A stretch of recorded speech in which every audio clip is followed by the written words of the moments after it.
Hello, friends. Thank you so much for coming to tonight's reading. I am so excited that you're here and that you wore your cozy pajamas and you brought your blanket to snuggle up in.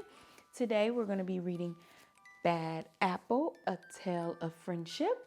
And we're also going to be reading How to Catch a Star. And remember, the author of the book writes the words and the illustrator draws the picture. Let's start with How to Catch a Star.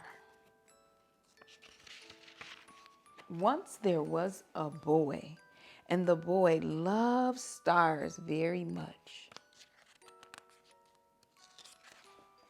Every night, the boy watched the stars from his window and wished he had one of his very own. He dreamed of how this star would be his friend. They would play hide and go seek and take long walks together. The boy decided he would try to catch one.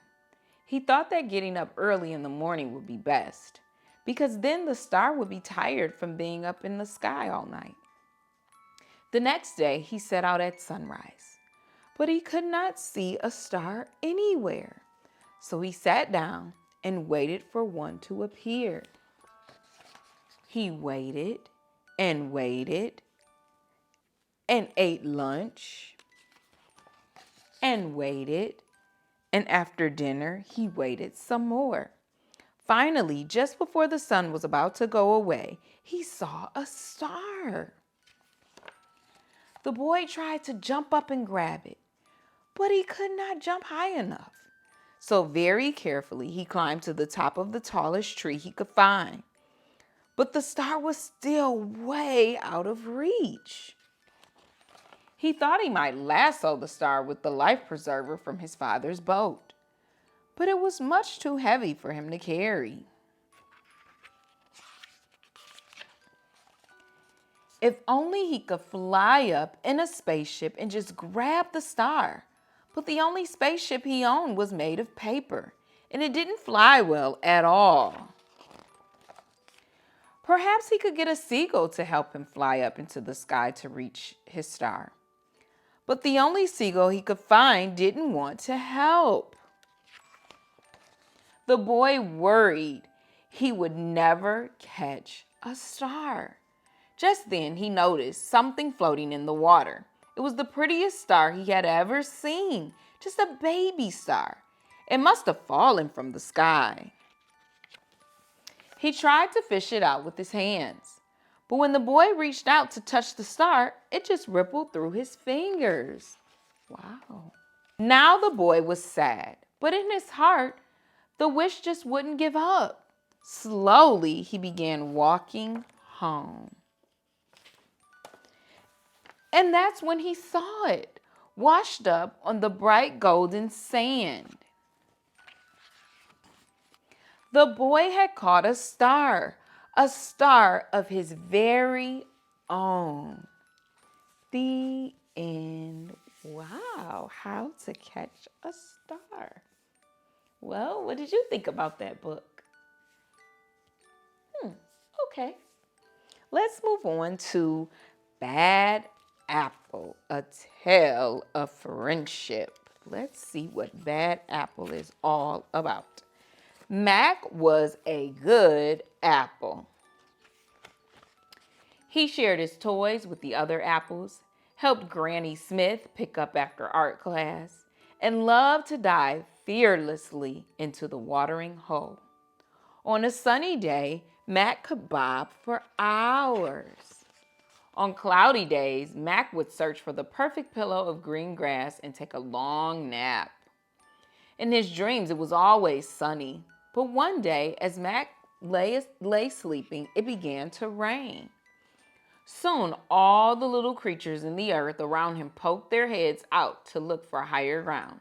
Some of them found safety under the large toadstools. Others crawled onto stones and pebbles. But one small worm had another idea. When Mac woke up, he was covered in raindrops and he wasn't alone. You won't believe the dream I just had. A funny little worm was tickling me right here. And now I can't seem to get him out of your head. It was you. And that's how Mac met Will. Will showed Mac how to fly a kite, fly himself, and play in the dirt. He loved making a mess. Mac took his new friend to the watering hole to clean off. He couldn't remember a better day until he took Will to the orchard. Look at Mac. He's got worms. Mac's a rotten apple. I'm not rotten. I'm quite sweet, actually. So they left. Oh, no. Will cheered Mac up by reading aloud from some of his favorite novels. He was a bit of a bookworm. Mac liked the adventure stories best. He also liked it when Will finished his sentences for him. The most exciting part is when the pirates find treasure in the dirt. But the next day, it happened again. Ha ha ha, it's the bad apple. Ew, worms. And no one in the orchard would play with them, not even the crab apples. Crab apples can be so mean. That night, the two friends sat alone on the grass without saying a word. In the morning, Will was nowhere to be found. You are a good apple, it says. Love, Will. Mac went back to playing with his orchard friends, diving fearlessly into the watering hole and painting in Granny Smith's class. But nothing was the same. There was a hole in Mac that he couldn't fill. Not a big hole, just a teeny tiny little, a small hole, just big enough to fit. And nobody finished his sentences. Mac had to find Will. He searched low and high and in between, in the dirt, around the watering hole. And just when he had given up all hope, he looked up in the sky. What do you think he saw, guys?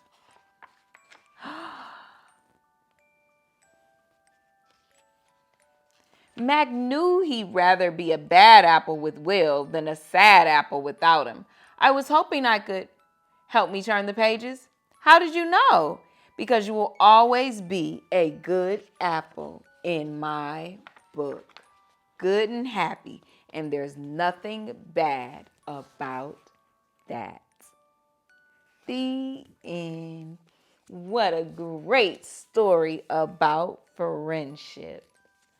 Now that was a good book. I hope you guys enjoyed Bad Apple, A Tale of Friendship, and How to Catch a Star. Wonderful, wonderful books. Thank you for joining me tonight for our reading. I had a good time reading with you. I hope you enjoyed the books today, and I hope you have a good night's rest. I hope you snuggle up and enjoy the rest of your night. I'll see you later.